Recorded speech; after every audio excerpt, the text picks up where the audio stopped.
আজকে স্বাধীন সার্বভৌম বাংলাদেশে যারা ছাত্রলীগের মতো আচরণ সৃষ্টি করেছে, আমরা তাদের বিরুদ্ধে আরেকটি বিপ্লব ঘোষণা করছি।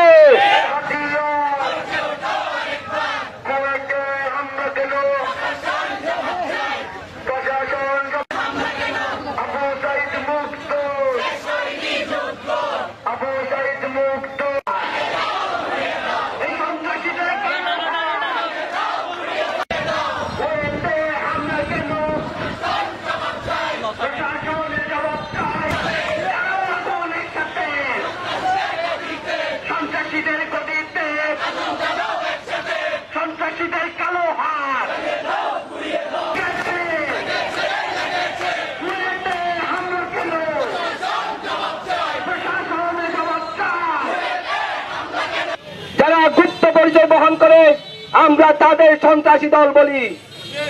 যারা গুপ্তভাবে নিজের পরিচয় গোপন রেখে হঠাৎ করে হামলার পরবর্তী যাদের পরিচয় খুঁজে পাওয়া যায় না তাদের আমরা সন্ত্রাস বলি। ছাত্রদল কিংবা ছাত্র শিবিরের মধ্য দিয়ে যারা যেই নেতাকর্মী কোয়েটের শিক্ষার্থীর উপর নির্মম হামলা করেছে তাদের অতি দ্রুত বহিষ্কারের মাধ্যমে আইনের আওতায় আনার আহ্বান জানিয়ে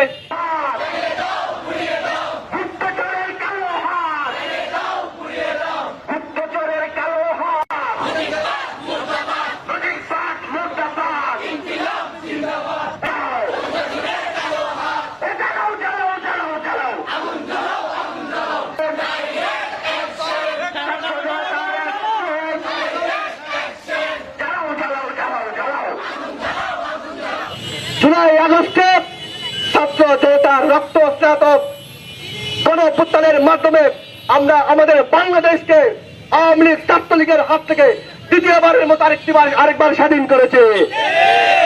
কিন্তু দুঃখ লাগে, হৃদয়ে রক্তক্ষরণ হয়। আজকে স্বাধীন বাংলাদেশে, আজকে স্বাধীন সার্বভৌমত্ব বাংলাদেশে, আজকে আমার প্রিয় মাতৃভূমিকে নিয়ে, আমার দেশের মানচিত্রকে নিয়ে আজকে দেশি বিদেশি নানান ষড়যন্ত্র চলমান। আজকে সাধারণ স্বাধীনতা পরবর্তী বাংলাদেশে আজকে দুঃখ লাগে কুয়েটের মতো একটি বিশ্ববিদ্যালয়ে সন্ত্রাসী গোষ্ঠী কর্তৃক সাধারণ শিক্ষার্থীদেরকে নির্মম ভাবে আজকে হামলার শিকার হতে হয়। আজকে আমি দুঃখ বারাক্রান্ত কণ্ঠে বলতেছি, কুয়েটে রক্ত জ্বলল কেন? কুয়েটে সাধারণ শিক্ষার্থীদের পর হামলা চালানো হলো কেন? যে সময় যে সংগঠন যে গোষ্ঠী আজকে কুয়েটের সাধারণ শিক্ষার্থীদের রক্ত জড়িয়েছে, আজকে যারা স্বাধীন বাংলাদেশে নব্য পৃথিবী হওয়ার চেষ্টা করতেছে, আজকে স্বাধীন সার্বভৌম বাংলাদেশে যারা ছাত্রলীগের মতো আচরণ সৃষ্টি করেছে, আমরা তাদের বিরুদ্ধে আরেকটি বিপ্লব ঘোষণা করছি।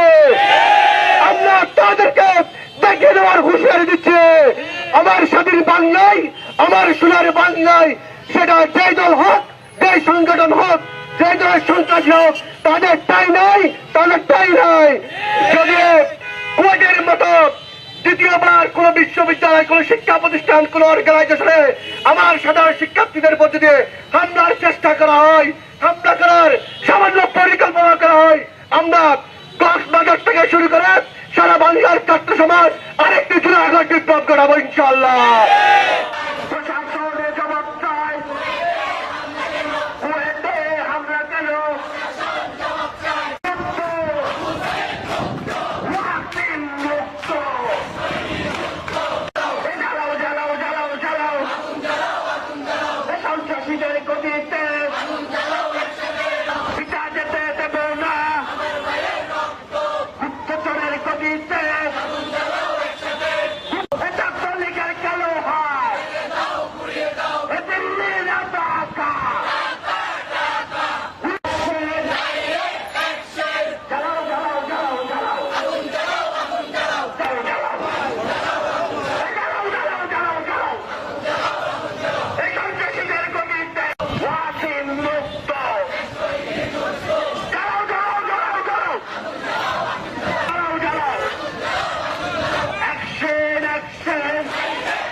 দৈনিক আজকের বাংলা .net